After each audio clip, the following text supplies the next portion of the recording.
Hey everyone, and welcome to Real Life Real Crime Daily for Wednesday, December 27th. And I'm Jim Chapman. Woody and Mike have the rest of this holiday season off. So first, I want to wish everyone a Merry Christmas. I hope you had a great time with family and friends. So I am in the booth releasing some special episodes to get you through the remainder of 2023 with Real Life Real Crime Daily. Get that true crime fix. Now, 2023 has been quite a year for serial killers, and from UC Davis to Brian Kohberger to the Long Island serial killer, there was no shortage of news. In this best of serial killers from 2023, we revisit several of them, including this report. On March 8th of this year, we told you about the harrowing story of Kara Robinson. In 2002, Kara survived the attack of a serial killer,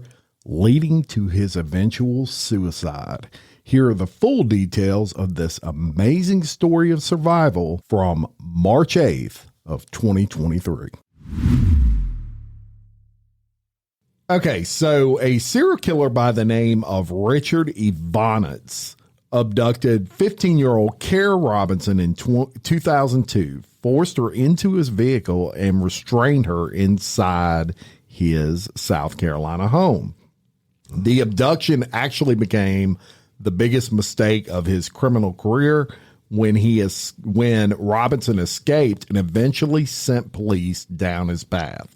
The 39-year-old killed himself following a police chase in Florida that same year. So Kara Robinson basically goes on to say, my body just automatically kicked into survival. He put a gun to the side of my neck, and that basically looked like all my interior dialogue stopped. It just became survival to me.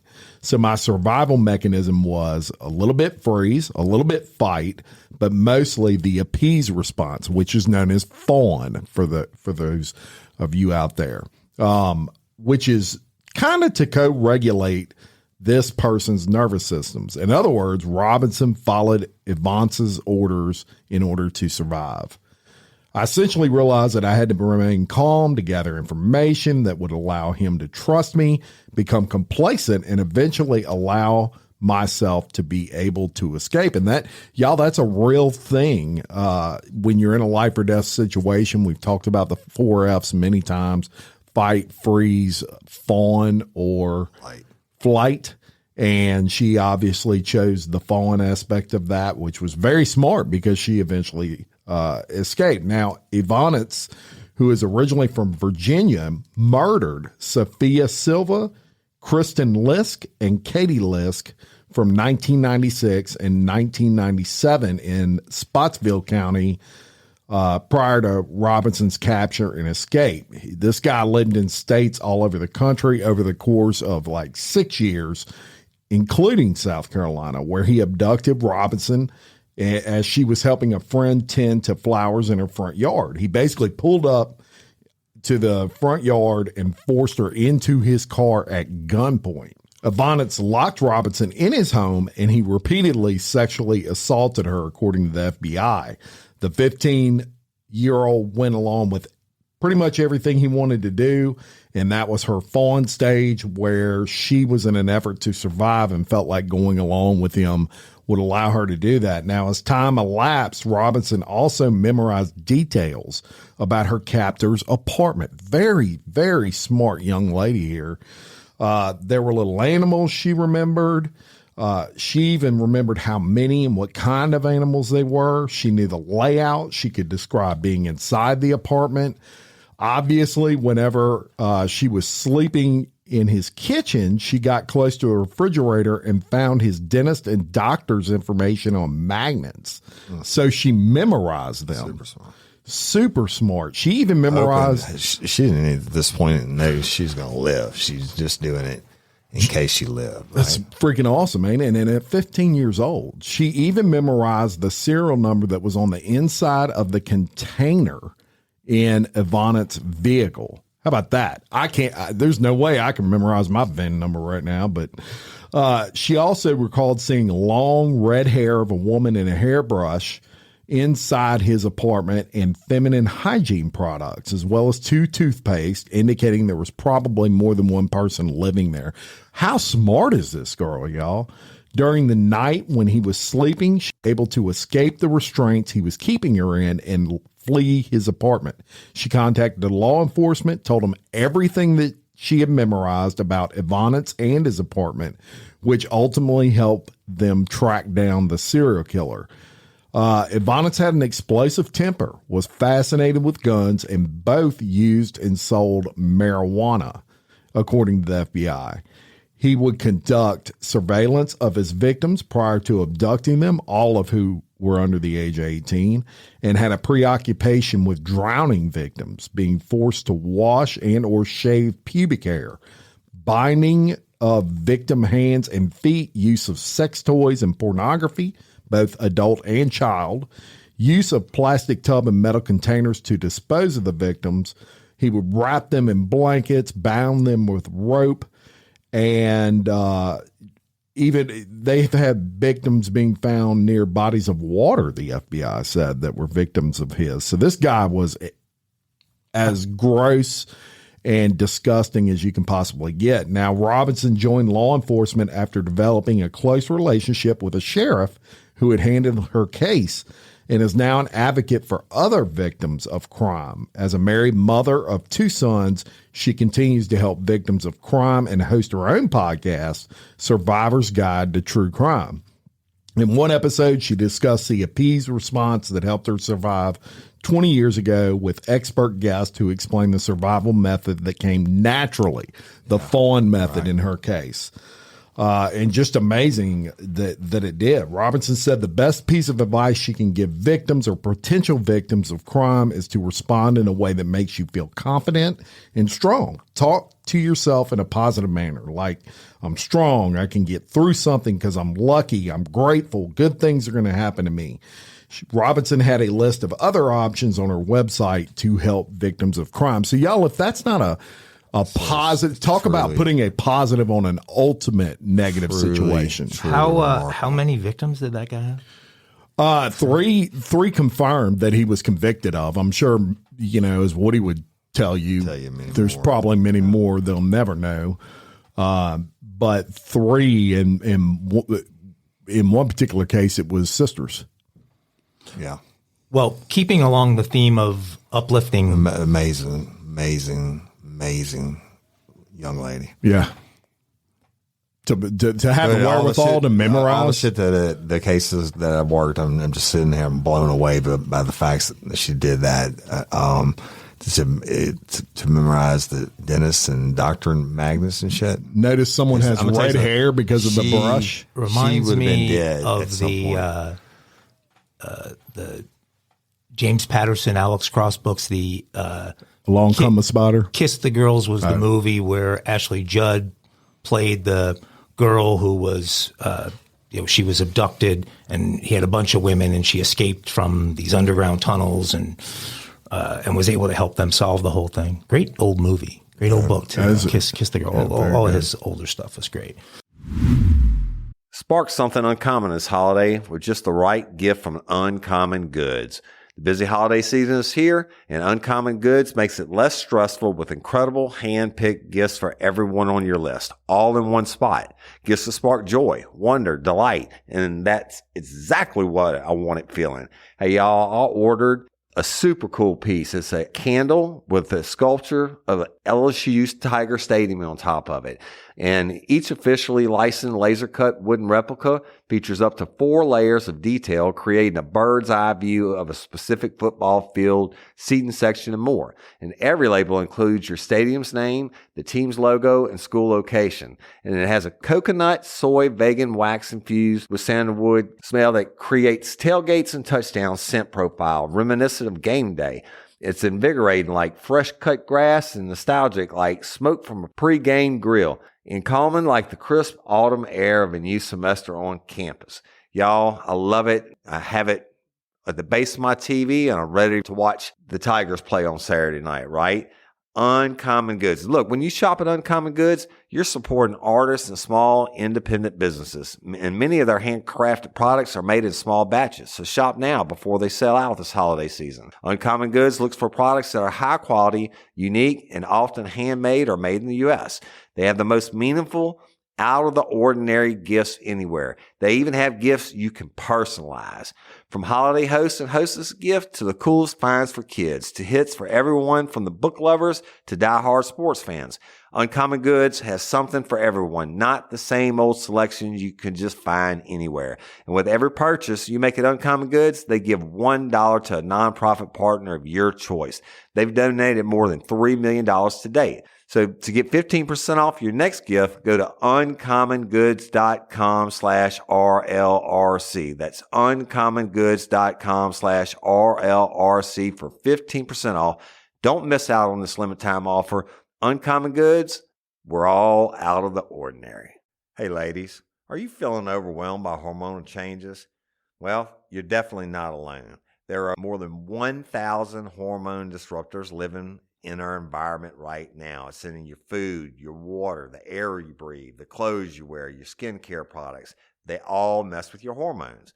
Then there's the natural hormone changes your body goes through, premenopause, menopause. And while it's a natural process, it doesn't mean you have to suffer through it.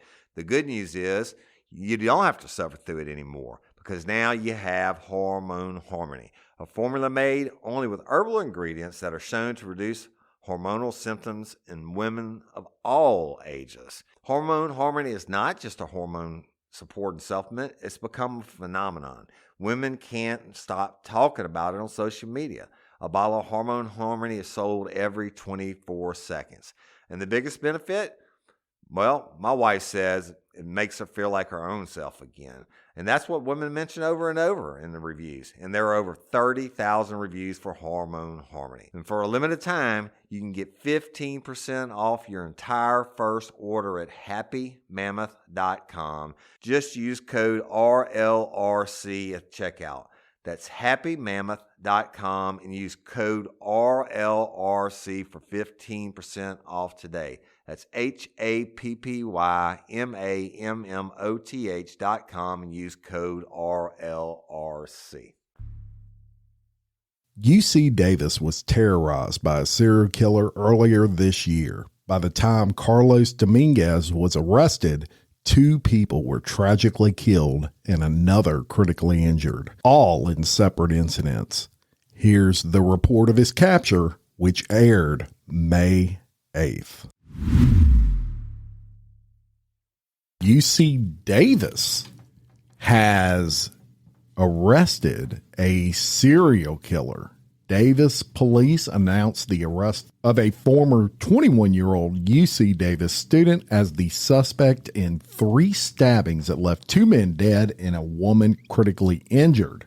Davis Police Chief Darren Pytel said Carlos Dominguez, who was a student at UC Davis until last week and previously lived in Oakland, California, was arrested Thursday afternoon on 2 homicide counts and 1 attempted homicide charge. The district attorney will be reviewing reports in the coming days to determine charges. He added that detectives are still investigating a motive for the attacks and that Dominguez was aware authorities were searching for him. Now, the arrest comes after a series of knife attacks that began April 27th in UC Davis with the stabbing of 50-year-old David Henry Bro, who later was found dead in the city's Central Park. 2 nights later, on April 29th, UC Davis senior Kareem Abu Nim, 20, was stabbed to death at Sycamore Park. That week of attacks terrified residents of a normally peaceful community and students at nearby UC Davis, where security patrols were stepped up and the night classes were being held remotely as police sought a suspect. UC Davis said night classes will likely resume on Monday. Now, how did police arrest the suspect? Well, he was detained Wednesday at about 5 p.m., a block from Sycamore Park, the site of the second homicide, which occurred last Saturday after 15 separate callers phoned police to report seeing a man who matched the description of the suspect.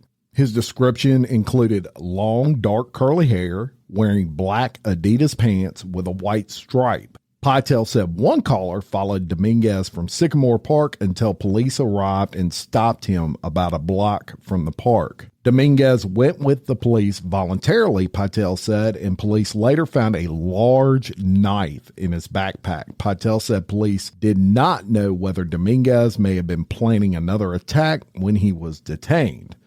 What I can say is that he was out wandering a neighborhood where the second homicide had occurred, Pytel said. He had a large knife and a backpack wearing the same clothes from the third stabbing. That's highly unusual and unique.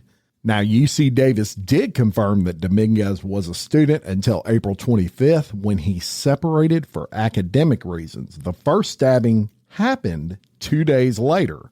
The university said Dominguez was majoring in biological sciences and was in his third year at the school. A listing for Carlos Dominguez in the UC Davis directory shows a sophomore student majoring in biological sciences. Davis police have said they were hoping to use DNA evidence to pinpoint a suspect and were using the resources of the FBI, the State Justice Department, and the Sacramento County District Attorney Crime Lab to analyze evidence from the scenes. Pytel also said that some of the victims had fought back and that Dominguez does have some injuries on his arms and hands. Now, Pytel also said the police were not aware of any previous criminal history for Dominguez. He said during questioning that Dominguez was reserved and he spoke for a long time, but he would not divulge details of whether Dominguez confessed or expressed remorse. Initially, police were hesitant to link all three attacks, saying more investigation was needed, but Pytel did say Thursday that was no longer the case. At this point, we believe that all three are connected.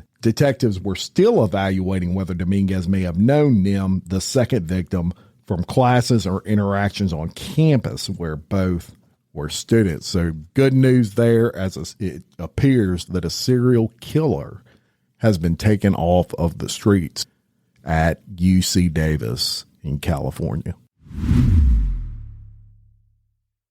On July 19th of this year, Mike reported on some breaking news close to home for him. Gilgo Beach was a place for fun in the sun in Long Island, New York, but mysterious killings in and around the area over many years pointed to something much more sinister. This all came to light when the Long Beach serial killer Rex Heuermann was arrested in 4 of the killings. Here is Mike's report from July 19th.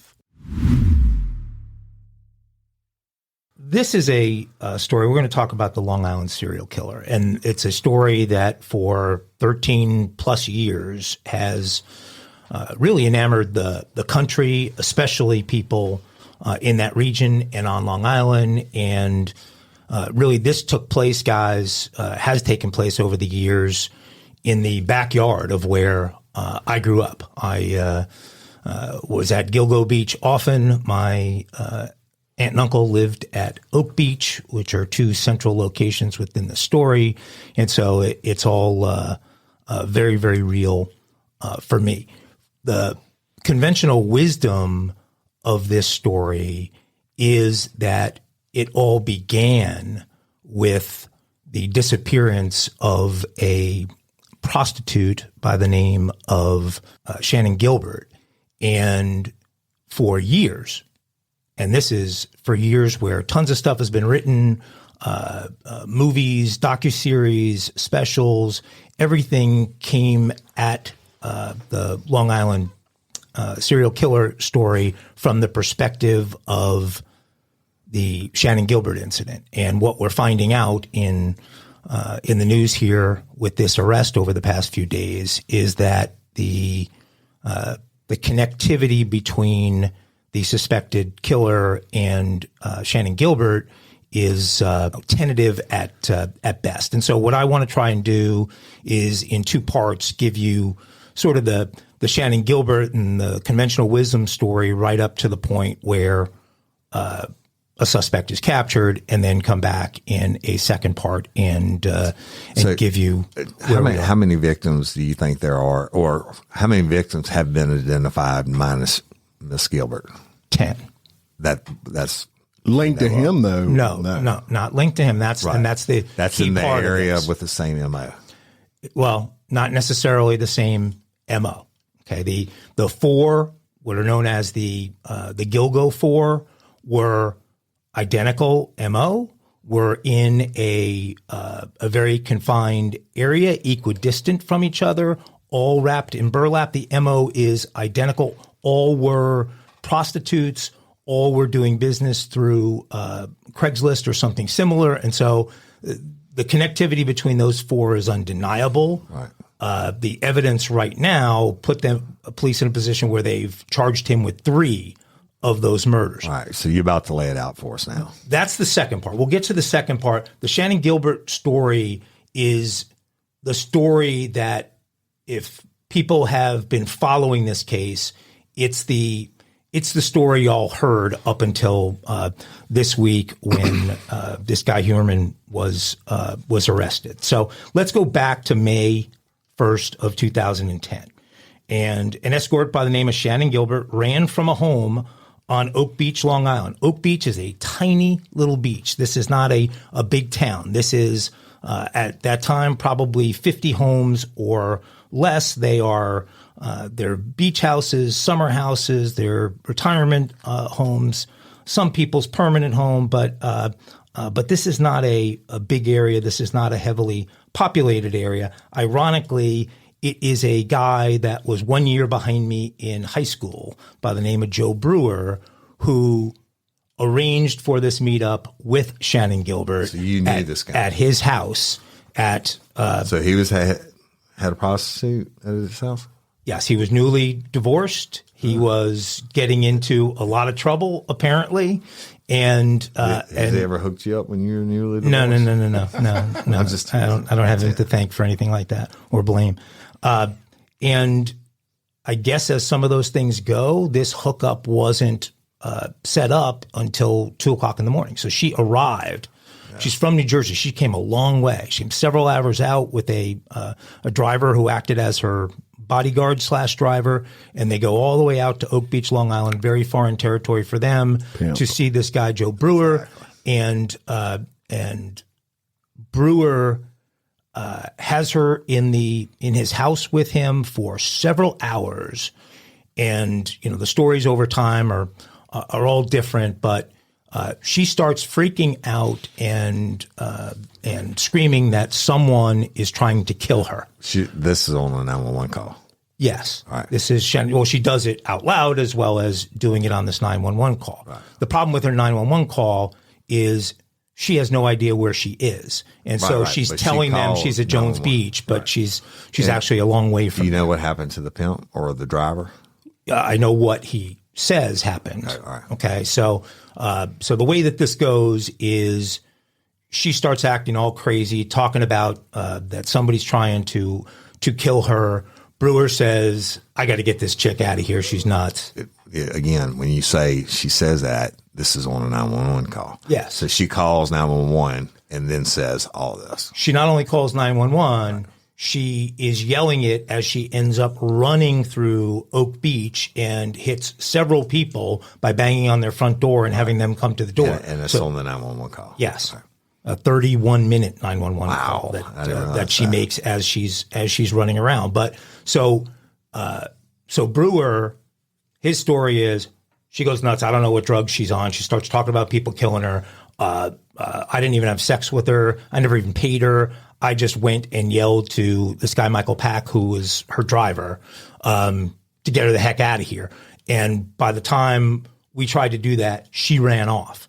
She ran off. She hits on this guy Coletti's door, a retiree, and he calls 911 himself, which was key because that's the only way that they finally figure out where this is happening, because her 911 call is not helpful in terms of location.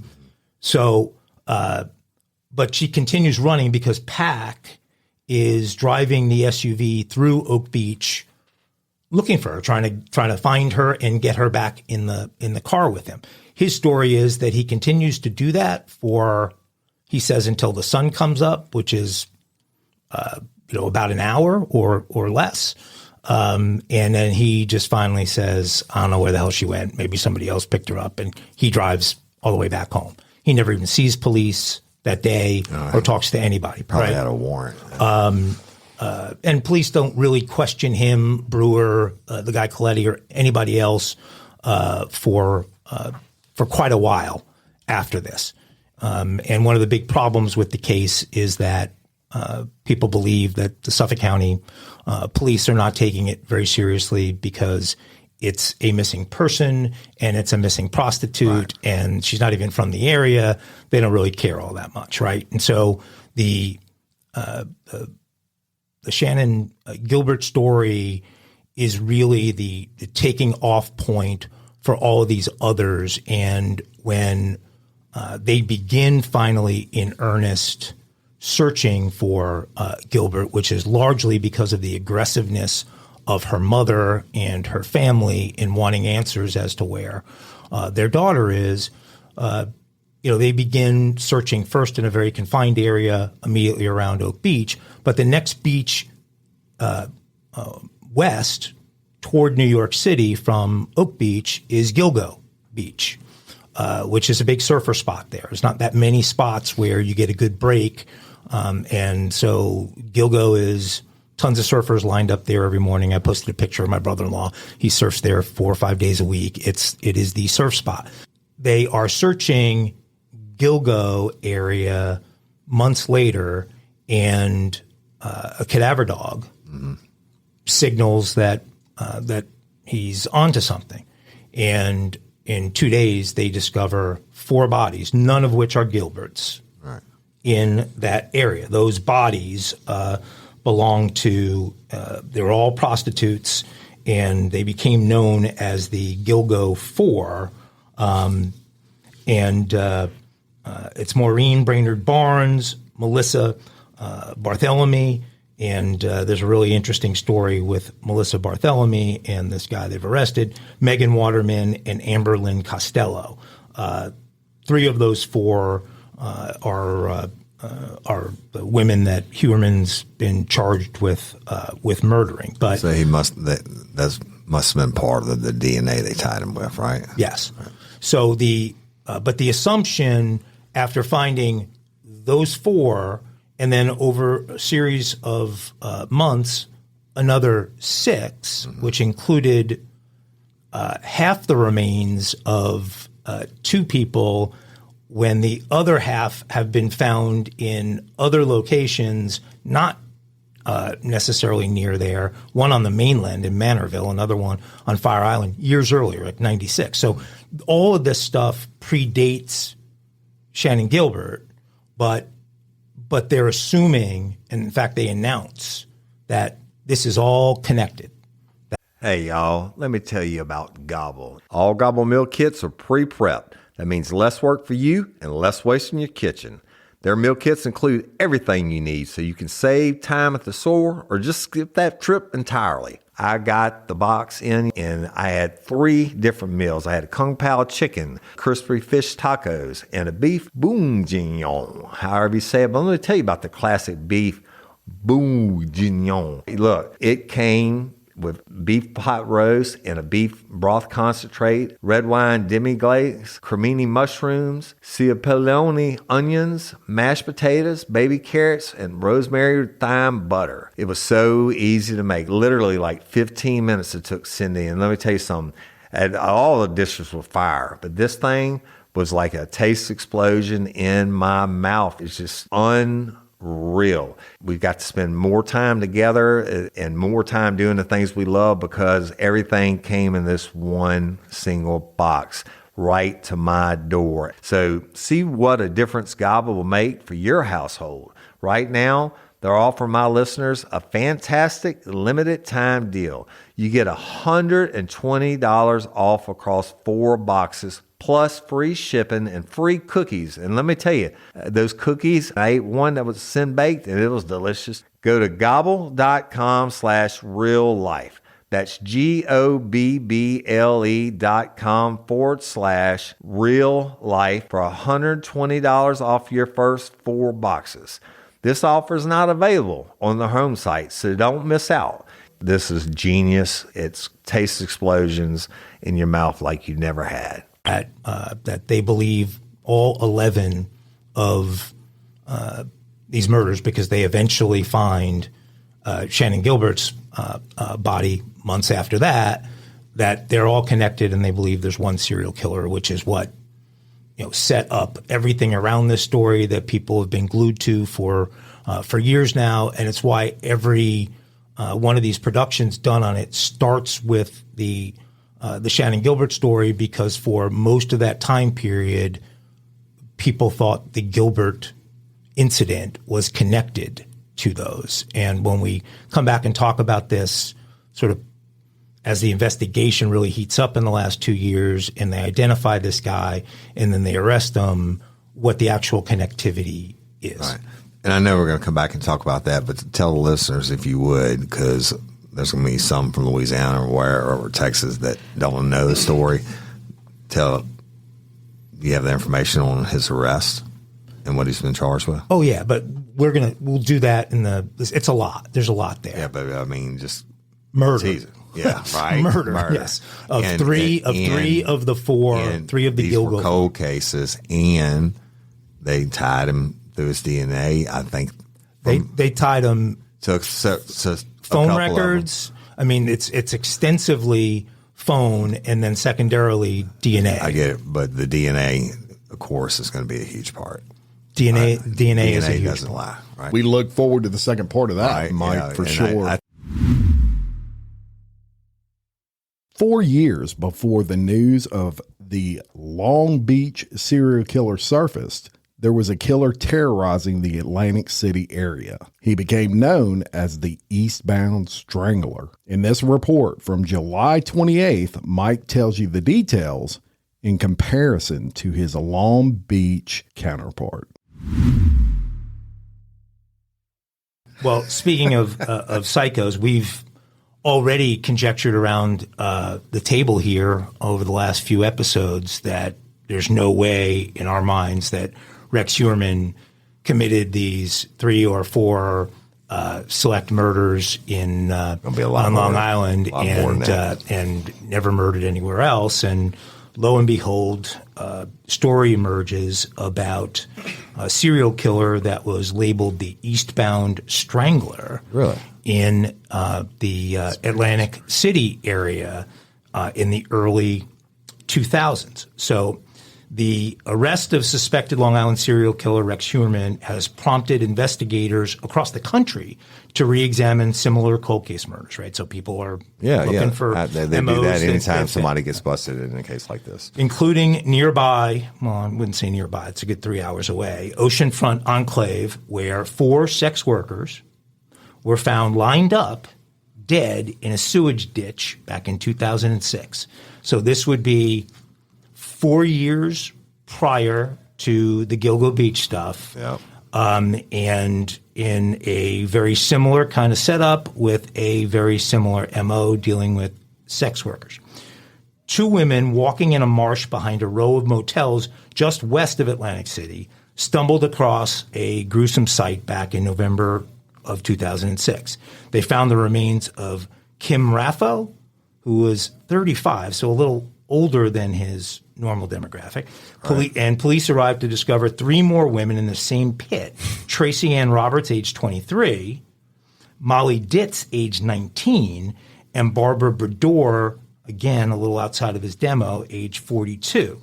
Like Heuermann's suspected prey, the victims of New Jersey's Eastbound Strangler were all sex workers. They were all posed in the same direction, placed face down in filthy water and barefoot. Farther behind the hotel is the Atlantic City Expressway. The AC Expressway, having been on both of these roads, is very similar to Ocean Parkway, the road in Long Island that we're talking about. So it would be a really similar setting for him to have done that.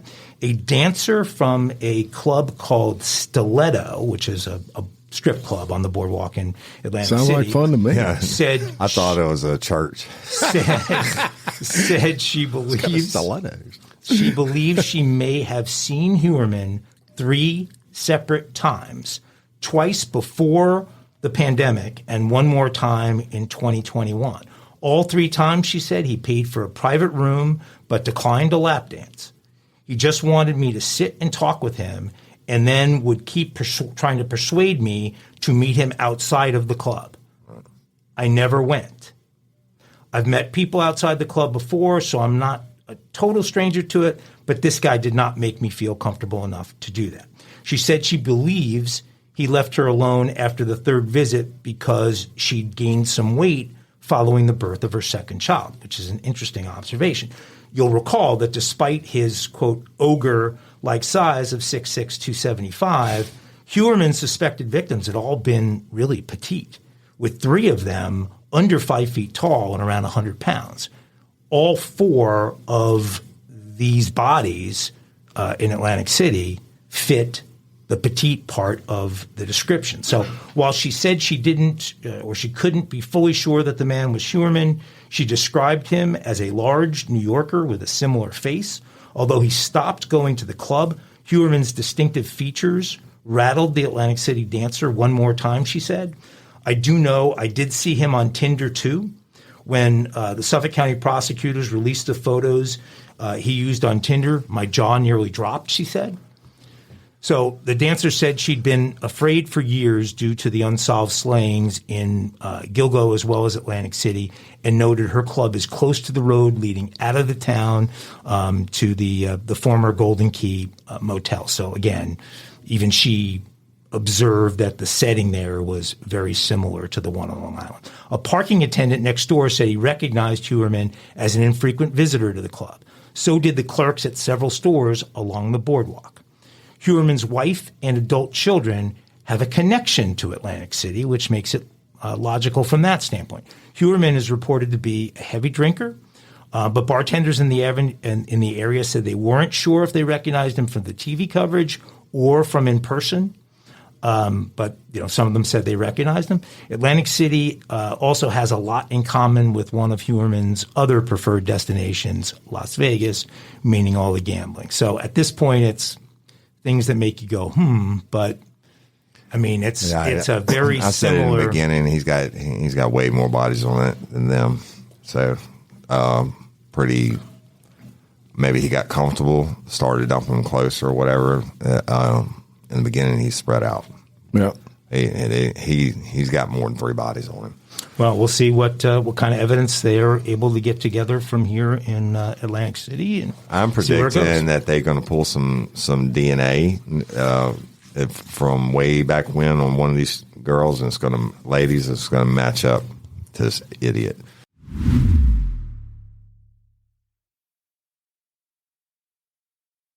Police in Oregon had issues between February and May of this year with mysterious homicides.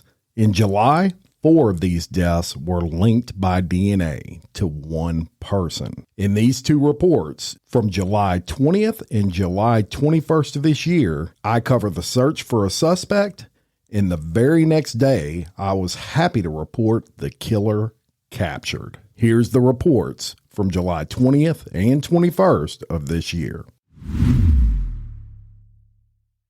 They've linked 4 dead women in Portland, Oregon to the same killer. And let me tell you about this, because this is an issue, because more than a month after the Portland police spoke out against online speculation that a serial killer was existing, now they have discovered a link. Investigators are saying that 4 recent deaths in the Portland, Oregon area are linked. Christy Smith, Charity Perry, Bridget Webster, and Ashley Reel were all found dead this year between February and May in different locations throughout Oregon. The district attorney's office announced Monday they have collected information from various law enforcement offices in Oregon to determine the homicides are now linked to a person of interest. The office declined to elaborate on more details, as is common, but said several people were interviewed in relation to all 4 murders. Based on the available information to investigators, There is not believed to be any active danger to the community as of this time. That statement released by the DA's office. That means they got the deed under surveillance. The body of Kristen Smith, who was reported missing on December 22nd of 2022, was found on February 29th. Charity Lynn Perry was found in a culvert on April 24th. The sheriff's office said they located the body of Bridget Webster, 31, 6 days after that. The body of Ashley Reel, she was 22, who was reported missing on April 4th, was found by police in a wooded area. The Oregon State Medical Examiner's Office is still working to determine how all 4 victims were killed. So obviously there was a lot of, time that had passed. And and they're going to do independent toxicology and whatever. And this is autopsies are really a process of elimination. If you can't, especially if you can't find a bullet or a smashed skull or bullet hole, or you got decomposed bodies, like on Courtney Coco's case, asphyxiation, for example. But a lot of times the neck bone is not broken, so they'll end up saying probable asphyxiation or something like that. Well, and this is also in the Pacific Northwest, in the middle of the woods, and I mean, you got wild animals that have probably disturbed those bodies. So in June, the police released a statement condemning online speculation that the 4 deaths and 2 other cases where a corpse was found were connected. However, that all changed yesterday. And it appears that Portland, Oregon indeed has a serial killer on their hands that has killed a minimum of 4 people that they've been able to connect. You can times that times at least 4. I bet it. Good for 16 bodies. Yeah. They're now going back and trying to find, looking at everybody they've found body, not everybody they found in X amount of years to see if they can tie them together. Crazy. Hope they get them. Yeah. Right? Yeah. Serial killers, boy, they're everywhere. Yeah. Especially in that area of the country, which I used to think was a big, the fact that the weather there is so just blah, all the time and drab, I think that affects moods. And if you notice, a lot of serial killers come from that area of the country. Well, suicide rates, Seattle, Portland used to be much higher than the national average. I don't know where they are now. Just when you don't see the sun for months and months at a time, it can get depressing. Right. All right. First, we got an update for y'all on the Portland, Oregon serial killer. Oregon police have identified Jesse Lee Calhoun of Portland as a person of interest in the recent deaths of 4 area women that police say are linked. On Monday, a group of 9 Washington police agencies announced they had identified a person of interest in the deaths of Kristen Smith, Charity Lynn Perry, Bridget Webster, and Ashley Reel. And just yesterday, they named Calhoun as that person. Calhoun, whose last address was in Portland, is currently in custody at the Snake River Correctional Institution in Ontario, Oregon, on unrelated charges. In 2019, he was charged with 3 counts of unauthorized use of a vehicle, 1 count of assaulting a public safety officer, and 1 count of first-degree burglary. When a SWAT team arrived that year to arrest Calhoun on outstanding warrants, he choked out a police dog and kicked an officer. Originally set to be released in 2022, Calhoun's sentence was conditionally commuted by then-Governor Kate Brown. He was part of a group of 41 Oregon inmates given reduced sentences following their service in prison fire crews battling wildfires in 2020. Calhoun's release was revoked earlier this month by the governor. The 38-year-old was arrested in 2018 with meth, guns, and numerous rounds of ammo in an incident that prompted the sheriff's office to label Calhoun as a prolific thief and career criminal. I think you can add serial killer to that list. Now, at least 3 of the women found dead were known to frequent the same area of downtown Portland in the months before their deaths. So fortunately, it looks like Oregon has caught their serial killer. I would suspect that they've linked some DNA here, although they don't specifically say that. I would almost bet my bottom dollar that DNA has been. So good news coming out of Oregon. We hope you enjoyed this look back at just a few of the serial killer cases we covered in 2023. Tomorrow, we are going to continue our best of series with our most watched episode from our Crimes of the Century series we brought to you at the start of 2023. So look for that. And until next time, I'm Jim Chapman. For Woody Everton and Mike Agavino, we are Real Life Real Crime Daily. Peace.